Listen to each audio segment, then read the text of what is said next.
Hi friends, wizd here, welcome to a new Raid Shadow Legends video. Finally we can do it. We can beat Shogun level 25 consistently with a 100% win rate. I couldn't do this pre-nerf because it was way stronger for me. Well, technically I could, but the thing is that I didn't want to build the team specifically for it. I never got the chance or was interested in it, so I was just farming whatever level my tanky champs can do at the time for missions and everything. But now after the nerf, I've just thrown in a bunch of champs in their regular builds and it worked. So there is no specific speed tune, but the main thing that I wanted to show you here in this team is what you will need, what you cannot survive without in this specific team, and explain how it's working, because it does have a certain mechanic to it to beat that specific boss, so that when you're talking about replacements and who you can use instead of those specific champs, you can figure it out from your own roster there. And the last thing, of course, is the champ builds that I use for this specific comp. One of the good things that I'm really excited about is that I didn't need to change anybody's gear. So we'll go into Shogun level 25 now, which I've never beaten before the nerf. And let's see who am I using here. Again, I didn't have to change the builds for anyone. Some of this gear will be a little bit too tough for you. Just note this is Shogun level 25. This is probably might be the third hardest piece of content in the game for in-game players. So some of that stuff is needed. Let's go into the run and explain it while the run is going on. But yeah, that won't be easy to achieve unless you have the right level of gear and blessings here. So out of the gate, Shogun will attack the highest crit damage champion, which is Newt in my example here in this specific team. So just if you want to target this specifically, like in some budget teams, what they are doing, they are building Gnarl Horn faster than the boss with Unkillable and with the highest crit damage on the team, so that he will always be targeted with that first hit. The other ones, while having Enfeeble on you, you cannot have like a strong hit on the boss, and of course you're wasting your hits basically and increasing this counter. One of the main things in building Shogun teams is that you want this counter to decrease all the time, like what we're seeing on the screen now. That forces you to choose your high blessing champs. These can be even rares. There is lots of comps out there with 100% rares like Renegade, a couple of Cold Hearts, and Gnarlhorn basically. Maybe I'll show you a screenshot of like a team like this. The main thing here is that you have one with Unkillable and high crit damage, a reset champion, and all of that. I'm not depending on this, I'm just tanking it. After nerfing the boss, he doesn't hit that hard. It's a 2-minute team, more or less. So we'll take another turn after this. I want to hit him again just to talk about a couple of things while leaving it running there. Yes, please use the refill. So, like I said, the first hit will always go in your highest crit damage champ, which is Newt in this case. And then some mandatory thing for this team is Imik, because Imik is providing us with two things. You can get away, if your team is tanky enough, with another Taunt champ. Imik provides that combination of Taunt plus Unkillable to make the team tankier. And of course we have, I'm not sure if Jamarsa is still in Bolster or Shield because I've changed her. Well, I haven't checked her build in quite a while. Ankura is in a very tanky build for Arena in Bolster, so that's what you need. And of course I have my 6-star Blessing on Cronam, which I will show in all sorts of contents because he is that strong. And for me it was really good that I got 6-star Blessing on Cronam. I bought it from the shop, by the way. I didn't get it from a soul. I just kept buying the higher ones, saving that currency there, because everybody can get Cronam from the referrals. So I thought it would be good to put some of my best gear on him and show him to you in different areas of content. He's in my Ice Golem team and in a bunch of other areas as well that I will show to you. Cronam is definitely an amazing champ for everyone to use. That's guaranteed that everyone can use here. Just repeating what we're doing here. High blessings on everyone. If you're going to replace a champion with another one, you don't have Ankura or you don't have her with high blessing, but you have like, let's say, Duchess or Raka or any solid or Melga with high blessing, use them in Ankura's spot. Jamarsa is the same. Jamarsa Cronam Synchrony for their passive is amazing. Also, I made sure to use them because everyone can get them from the referrals. So you definitely have Jamarsa, you definitely have Cronam, if you've done the referrals, and see that counter here. We're taking it back to 0. When this counter is too high, the boss hits harder. So having high blessing champions on that team, look what happened when we did a weak hit. But then of course, with Cronam, he doesn't have Enfeeble. He took it back directly to below 20. And now because like it's magic, the boss is magic and Newt is spirit, he's increasing the boss's like counter here, but it's not a problem. We're tanky enough with Unkillable and Taunt from Emic helping us just to tank this. I remember to turn on my recording lights just now, just to go through what happens again. Highest crit damage will get hit first. You have to make him fast and tanky enough if it's not Newt on the team to outrun that enfeeble debuff so that he won't spread it to everyone else. And then you must have a tanky Taunt champion, as you see here, to take the next couple of hits while the rest of the team is healthy enough. Then like you've seen, Newt he's increasing the boss's counter, but everybody else with high blessings is decreasing this. And then yeah, it never goes above like 25 or something, and then we take it immediately down. 35 now, but my team is tanky enough. And then we'll just take it down. Yeah, here it is. We just took it below 20 without the boss taking a turn here. Who you can replace? If you have like a Whisper here, instead of Newt, she will be better because she will be neutral affinity to the boss. If you have a Force champion, a red champion, they will be strong affinity towards the boss, so they will help you beat him better.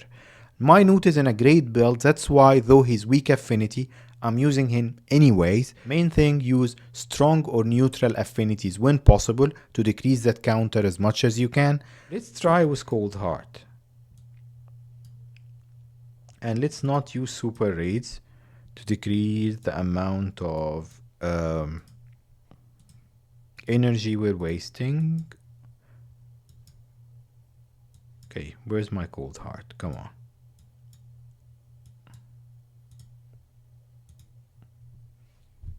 Okay, let's see if it will work this time. Again, Cold Heart's taking that first hit. I'm definitely going back to Newt as my regular team now, but I'm just trying different options with you. Cold Heart got like 5-star Phantom Touch on her, so let's see if it will help us survive this. The counter is really down, which is good. If it stays at 0 or 1 or below 10 basically, that will help us tank a lot of stuff, with of course my 2 support champions carrying the team. We need Emic to get back to his Unkillable and Taunt as fast as possible. Okay, so that's the first kill, that's not good. Now she's revived and the boss will hit Emic because of Taunt. It's actually working faster than my original team. Cold Heart is the way to go. Because Newt weak affinity was making it take longer. We're almost there.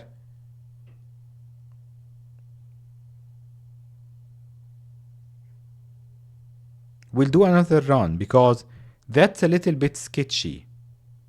Okay, that's my fastest time. Yes, it is. And we got some dust. Let's give it another try, just to see if this team is consistent. First hit is fine, with the shields from Ankara and Jamarsa. Then Taunt will carry us through the next 2 runs. I think I can even add... Maybe I can drop Jamarsa from this team. I don't need the Synchrony. And add like a second Cold Heart or something.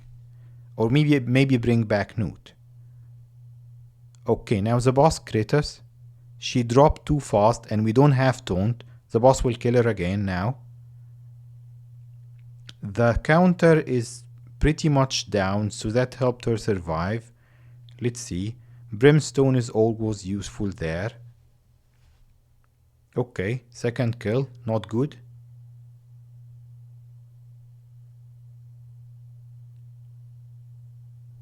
Taunt is really the key to this team. If you don't have Emic, try one of the other Taunt champions, because it's almost a must for you to tank those hits. Taunt and Unkillable, I would say. Like if you have a Man-Eater and someone else applying Taunt. If I figure out any different teams, I'll let you know. But yeah, So that team is not looking too bad. It's actually consistent. And again, we're getting like that minute and a half runs, which is okay. Let's see if we can make it faster now. The important thing here, or where it will fail, if I add someone with lower blessing. So let's see. Yeah, a minute and a half, that's consistent. Okay, let's change it. So let me take Jamarsa out here and add maybe, can add Nutor Acresia just for a faster run. Let's see. Because if we take the boss down faster, we don't have to worry about taunt wearing off or whatever. And Emic is resetting the cooldowns for everyone, allowing us to get back to those like unkillable skills faster. So let's see now. The counter is down, okay. Yeah, we're keeping it down, that's good. HP burn, Brimstone didn't land this time. At least Acresia is taking like his attention off Cold Heart, who is squishier there. But we lost one of our support champions, one of our revivers. If Emic gets back to his unkillable now, we should be okay. Yes, perfect. I didn't even need to tune the team. I'll show you all the builds after this, just for you to get an idea, because this looks like it's speed tuned while it's not. So let's see now. Because if you actually build a speed tuned team, like this one is actually the fastest 1 minute team. Okay, that would be my final team. Probably I'll play around with it. Main thing, support champ, someone tanking that first hit, and then unkillable and taunt from Emic. Let's go check the builds. Enjoyed this actually because I figured out teams that I didn't think of before recording this video. Okay, so this build is probably a little bit tough for players who haven't been playing for such a long time. Regen and Immortal, I'll show you the masteries and everything. This is basically for Amius. If we're just talking about dungeons, even hard level dungeons and Shogun and everything, you can build him with 30 less speed. HP is not that high, and defense like 4k, probably what you want on him if we're talking about solo strategies or him tanking those massive hits. We need like 70k HP and 4k defense. And then of course he needs his accuracy. You can skip resistance, though if you can have it, it's nice. He needs around 400 accuracy if we're talking about higher level of content there. Like I said, this build is a little bit tough, but if Cronam or whoever is in his place got a 6-star Brimstone, put your best gear on the account on him. Now let's check Ancora. Ancora is also a tough build because this is an arena build. So yeah, speed is okay, you can build her with that speed. Maybe just 75k or 80k HP and 4k defense. And then the resistance doesn't need to be this high, like 300 is enough. Yeah, she doesn't need accuracy or anything. Like I said, this is an arena build. And of course, you don't need stone skin on her. Emic, I think he's an Emic master code build. So yes, so that 271 key speed that Bronco is running everywhere. I built him an Autumn Mortal because I didn't have enough regen gear. So 90k HP, 3k defense. Probably the defense need to be a little bit higher. 450 resistance. This is just MX master code build. Those are the masteries just to increase his resistance and increase the shield that he puts on the other champions. Those are masteries for Ancora, and these are Cronam's masteries. We don't care about the offense tree. He's doing damage based on surviving with his resistance and tankiness, and applying those HP burns and Brimstone and activating the HP burns. Okay, this is my nude build, and that's for Sand Devil 25 team. And of course it works in Hydra, in Fire Knight Hard, and everywhere else. 268 speed, 100% crit rate, as much crit damage as you can put on him, and accuracy because he needs it, though not for that specific run. The last champ I want to show you is Cold Heart. So let's check my Cold Heart build. I haven't visited it in so long. 5-star Phantom Touch on her, of course, in Reflex gear. Probably that Reflex can go to someone else. So you see, she's not even that fast. 70% crit rate, give her 100 if you want, but that's what she needs for the big hit. 270% crit damage. Accuracy is for the easy mode dungeons and stuff that we don't need anymore right now. But yeah, so basically skip the accuracy if you're building your cold heart for in-game. Just make her faster with more crit damage. That's it basically. And the masteries, of course, is flawless execution as tier 6. I hope this one was helpful and fun. I enjoyed it a lot with the different teams testing and everything. I'll see you next time. Bye.